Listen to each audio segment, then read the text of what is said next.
Good morning students. आपने जो third chapter था वो उसके नोट्स बना लिए होंगे मनी एंड क्रेडिट की। उसको लर्न करना भी शुरू कर दीजिए ताकि आपको बोर्ड एग्ज़ाम्स के लिए जब आप दोबारा से पढ़ेंगे तो उसका रिवीजन आप जब हम करेंगे तो आपको दिक्कत नहीं आएगी। आज हम स्टार्ट करेंगे आपका इकोनॉमिक्स का ही चैप्टर नंबर 4, ठीक है, ताकि ये सेक्शन पूरा कंप्लीट हो जाए। इसको फिनिश करने के बाद हम दूसरा आपका जो टॉपिक है दूसरा सब्जेक्ट जो है वो ले लेंगे इसको फिनिश करने के बाद में। इसलिए मैंने इसको चूज़ करा था कि एक बार ये बुक फिनिश हो जाए उसके बाद हम दूसरी बुक स्टार्ट कर देंगे, ठीक है। तो ये आपका 4th चैप्टर जो है आपका इकोनॉमिक्स का वो मैंने लिया है आज, globalisation and the Indian economy. हमने कल बात करी थी मनी और क्रेडिट उसके रूप में, ठीक है। तो उससे हमारी जो इंडियन इकोनॉमी पे जो असर पड़ता है, जो हम देखते हैं प्राइमरी सेकेंडरी और टर्शरी सेक्टर्स की वजह से, हमने पहले वाले चैप्टर्स में पढ़े हैं तो उससे इंटरलिंक्ड है। और उसके बाद जो है हम ग्लोबलाइजेशन की बात करेंगे। तो ग्लोबलाइजेशन क्या होता है? एक प्रोसेस होता है, प्रोसेस ऑफ इंटरेक्शन, ठीक है। ये एक तरीका है जिससे आप इंटरेक्ट करते हैं। इंटरेक्शन इंडियन इकोनॉमी या आपके अर्थ के रूप में, अर्थशास्त्र के रूप में किस तरीके से होगा इंडियन इकोनॉमी के रूप में, कि आपका इंटीग्रेशन हो रहा है, आप इंटरेक्शन कर रहे हैं आपके बिजनेस को लेकर के, आपकी प्रोडक्शन को लेकर के, ठीक है। तो ये प्रोसेस है, एक तरीका है जिससे आप इंटरेक्शन करते हैं दूसरे देशों के साथ। तो ये जो इंटरेक्शन है वही आपकी ग्लोबलाइजेशन कहलाता है, ठीक है। ये ग्लोबलाइजेशन आपके और ज्योग्राफी वाले में भी दे रखा है, इसलिए आप बिल्कुल कंफ्यूज नहीं होइएगा। ये क्वेश्चंस जो हैं दोनों अलग अलग आते हैं। आप एग्ज़ाम में ज्योग्राफी का समझ लेते हैं और ज्योग्राफी वाले में इकोनॉमिक्स का लिख देते हैं। तो ये चीज़ आप पहले ही क्लियर कर लीजिए कि क्वेश्चन इकोनॉमिक्स का पूछा गया है या ज्योग्राफी का, इसलिए आप मिक्स नहीं करें। पहले से ही क्लियर कर लीजिए कि ये प्रोसेस होता है आपके इंटरेक्शन का, ठीक है। तो नेक्स्ट इसमें ये है कि हमने जब हम स्टार्ट कर रहे हैं इस टॉपिक को तो उससे हम पढ़ेंगे कि कैसे आप ग्लोबलाइजेशन की तरफ बढ़े। तो हम पहले जो है हमारा जो प्रोसेस था वो था कि आपके इतने ब्रांडेड और वो सब चीज़ें नहीं थी, लेकिन nowadays we can purchase anything. हम ब्रांड नेम की चीज़ें जो हैं आज हमारे लिए पॉसिबल हो जाता है, पहले नहीं था हमारे लिए। हम जो लिमिटेड चीज़ जो होती है मार्केट्स में हमारे पास चॉइस नहीं थी, लेकिन आज हमारे पास इतनी चॉइसेस हैं कि हम जो है अलग अलग तरीके की चीज़ें जो हैं, नई नई चीज़ें जो हैं वो ले सकते हैं। पहले जो थी एक एम्बेसडर कार जो बहुत फेमस हुआ करती थी, लेकिन आजकल हम बहुत सारी कार जो हैं देख सकते हैं रोड्स पे, अलग अलग कंपनीज़ के अलग अलग ब्रांड नेम्स के नाम से, ठीक है। तो आज हमारे पास बहुत चॉइसेस है और हम जो हैं इन सब चीज़ों में से हमारी चॉइस होती है जिसके अकॉर्डिंग हम उसको चूज़ कर सकते हैं किसी भी प्रोडक्ट को, ठीक है। ये प्रोसेस जो है आपके ग्लोबलाइजेशन का वो किस तरीके से और कैसा एमएनसीज आई उसके बारे में हम इस चैप्टर में पढ़ेंगे। तो ये हो गया आपके प्रोसेस ऑफ इंटरेक्शन जो कि आप ग्लोबलाइजेशन को हम बोलते हैं। तो इससे हमारे एक जो है वाइड वैरायटी आपके पास गुड्स की, अलग अलग आपके पास गुड्स है जिसमें आपके पास चॉइस होती है, क्लियर। नेक्स्ट है आपके एमएनसीज जो मल्टीनेशनल कंपनीज जिसको आप बोलते हैं, वो क्या होती है? Multinational company is a company that owns or controls production in more than one nation, ठीक है। तो यानी मल्टीनेशनल कंपनी एक ऐसी कंपनी होती है जो कि कंट्रोल करती है प्रोडक्शन, ठीक है। जो भी आपका प्रोडक्शन होता है जिस भी चीज़ का, ठीक है, वो किसी भी चीज़ का हो सकता है, वो प्रोडक्शन कहाँ पे? इन मोर देन वन नेशन, एक से ज़्यादा देश में जो है उसका जो प्रोडक्शन होता है उसको जो सारा कंट्रोल करती है वो एमएनसी कंपनी होती है, ठीक है। तो वही कंपनी को हम एमएनसी या मल्टीनेशनल कंपनी कहते हैं। मल्टीनेशनल, ठीक है, नाम से आप समझिए इसको, एक नेशन की बात नहीं हो रही है, ठीक है। मोर देन वन नेशन, उसका प्रोडक्शन है, प्रोडक्शन हो रहा है किसी भी चीज़ का, और वो प्रोडक्शन केवल एक देश नहीं बहुत सारे देशों में, ठीक है। तो उसका कंट्रोल जो है वही मल्टीनेशनल कंपनीज कहलाती हैं। समझ में आया? यहाँ तक क्लियर हो गया। और एमएनसीज यानी मल्टीनेशनल कंपनीज जो हैं वो कहाँ सेटअप होती हैं? These are setup where they can get cheap labour, जहाँ पे उनको, क्योंकि प्रोडक्शन जो है किसके लिए होता है, उनका जो मेन पर्पस होता है एमएनसीज का अपना जो है ज़्यादा से ज़्यादा वो खुद का ही जो है अपना फ़ायदा बेनिफिट निकालना चाहते हैं, ठीक है। तो वो सेटअप वहाँ करेगी जहाँ पे उनको चीप लेबर यानी सस्ते जो लेबर होते हैं, जो काम करने वाले लोग होते हैं, वो मज़दूर लोग उनको कम दर में मिल जाए, ठीक है। और एंड अदर रिसोर्सेज, और जहाँ पे इनको अवेलेबल हो जाए जो अदर रिसोर्सेज जो भी चाहिए होते हैं उनको, वो सब चीज़ें इनको अवेलेबल हो जाए। क्लियर हो गया।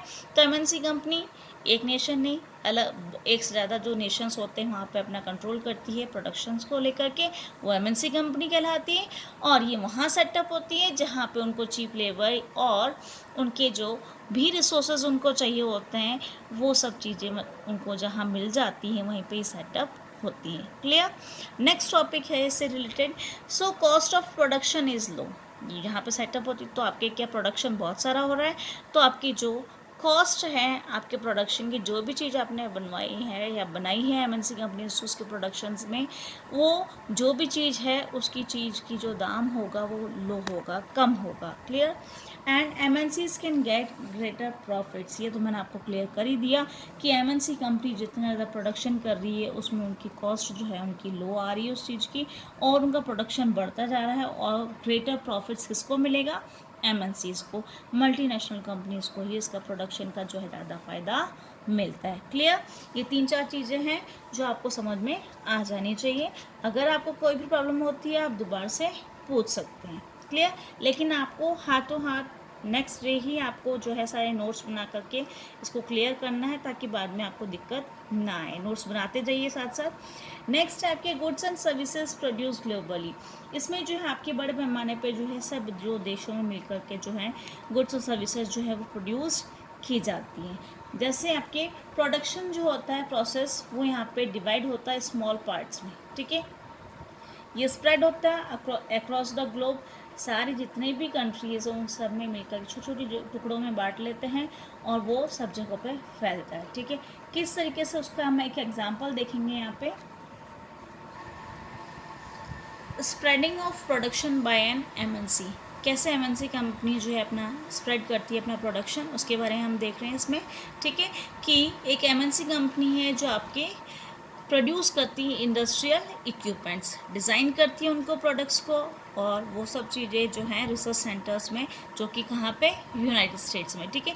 ये पिक्चर आपके दिया गया है, उसको मैं इस तरीके से बता देती हूँ आपको कि चाइना, नेक्स्ट है इसमें कि जो चाइना है वहाँ पे जो है यहाँ पे कंपोनेंट्स जो है मैन्युफैक्चर्ड होते हैं, और मेक्सिको और ईस्टर्न यूरोप जो की क्लोजनेस है उसकी मार्केट्स में, जो कि इन द यूएस और यूरोप में सारी चीज़ें जो हैं पहुँचाते हैं। तो ये इंटरलिंकिंग है कि एक जगह प्रोसेसिंग हो रही है, प्रोडक्शन हो रहा है, उसके बाद वो इक्विपमेंट्स और जगह जा रहे हैं, मैन्युफैक्चरिंग लोकेशन जो है चाइना में है, उसके बाद वो जो है मार्केट प्लेस तक पहुँचा रहे हैं, और हाईली स्किल्ड और इंजीनियर्स जो है हमारे इंडिया के यूज़ किए जा रहे हैं। एजुकेटेड जो इंग्लिश स्पीकिंग यूथ होती है वो हमारे कस्टमर केयर जो होते हैं सेंटर्स, वहाँ पे यूटिलाइज इनको किया जाता है। तो ये प्रोसेस है कि आप टुकड़ों में, हमने अभी पढ़ा कि डिवाइड करते हैं हम स्मॉल पार्ट्स में। ठीक है। और स्प्रेड होते हैं अक्रॉस द ग्लोब। ठीक है। तो सभी जगहों पे फैलते हैं और छोटे छोटे टुकड़ों में हम बांट लेते हैं। तो ये इस तरीके से हम जो है प्रोसीजर से अलग अलग टुकड़ों में हम बांट करके जो है ऑल ओवर जो है वर्ल्ड में है उसको हम जो है स्प्रेड कर देते हैं। तो ये आपका एक एग्जाम्पल है जो कि आपकी बुक्स में दे रखा है। नेक्स्ट टॉपिक है आपके इसमें इंटरलिंकिंग प्रोडक्शन अक्रॉस कंट्रीज़, अलग अलग देशों के साथ जो हम इंटरलिंक करते हैं प्रोडक्शन को लेकर के, उसके बारे में पढ़ेंगे। जनरली एमएनसीज जो हमने पढ़ा था अभी कि वो सेटअप करती हैं जहाँ पे उनको क्या क्या मिलता है, स्किल्ड अनस्किल्ड लेबर मिल जाते हैं, अवेलेबल होते हैं वो कम दर पे। ठीक है। नेक्स्ट है अवेलेबिलिटी ऑफ अदर रिसोर्सेज, वहीं पे सेटअप होगी जहाँ पे उनको रिसोर्सेज मिलेंगे प्रॉपर। नेक्स्ट है आपके लुक फॉर गवर्नमेंट पॉलिसीज़, यानी जो हमारी जो लोकल गवर्नमेंट है यहाँ की, उनके लिए वो जो पॉलिसीज़ होती है गवर्नमेंट की, उसके लिए वो देखते हैं कि क्या क्या पॉलिसीज़ जो है गवर्नमेंट उनके लिए रखती हैं।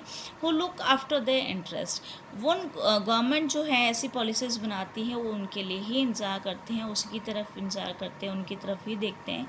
जो गवर्नमेंट उनकी तरफ इंटरेस्ट की तरफ ध्यान देगी उसी पॉलिसीज़ को वो जो एमएनसीज कंपनी है वो अपनाती है। यानी यहाँ की जो गवर्नमेंट है हमारे, वो उनके इंटरेस्ट को ध्यान में रखे तो ऐसी पॉलिसीज़ जो है वो अपनाई जानी चाहिए।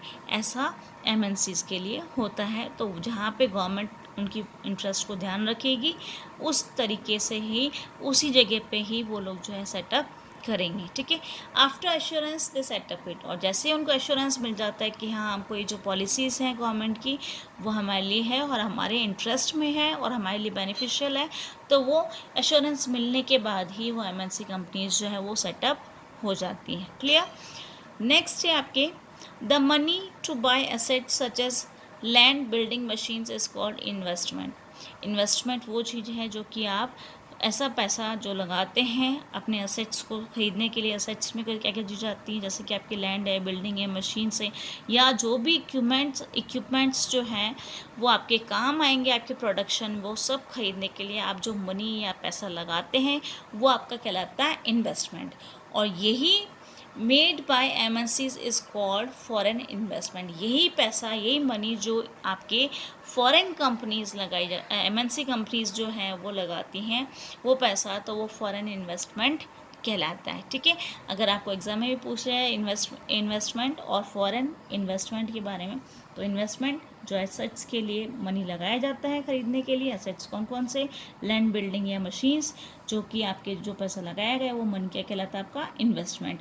और ये जो इन्वेस्टमेंट होता है एमएनसी कंपनीज के द्वारा होता है ये इन्वेस्टमेंट, तो ये आपका फॉरेन इन्वेस्टमेंट कहलाता है। क्लियर।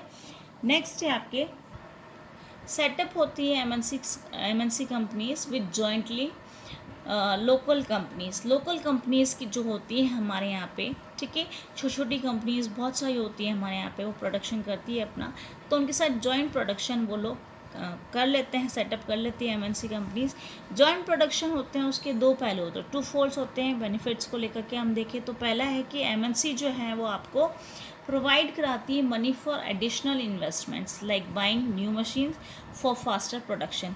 एमएनसी कंपनी जो है जॉइंट प्रोडक्शन करती है लोकल कंपनीज के साथ, तो उसका पहला जो है वो हम देखेंगे बेनिफिट की, वो मनी देती है उन लोगों को एडिशनल इन्वेस्टमेंट लगाने के लिए देती है पैसा, ताकि वो क्या खरीद सके, नई मशीन्स खरीद सके, ताकि उनका प्रोडक्शन जो बहुत ज़्यादा तेज़ी से हो सके। क्लियर।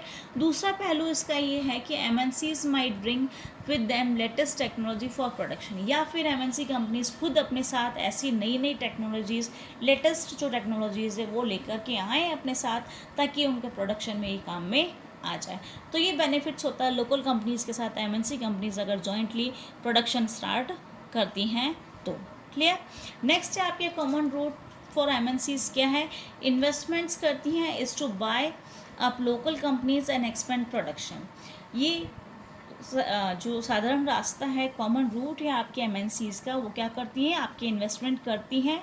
किस में पैसा लगाती है एमएनसी कंपनीज, यहाँ की जो लोकल कंपनीज होती हैं वहाँ पे वो पैसा लगाती है, उनको ख़रीद लेती हैं और अपना उनका जो प्रोडक्शन होता है लोकल कंपनीज का वो अपने पास लेकर के अपना खुद का एक्सपेंड करती है प्रोडक्शन।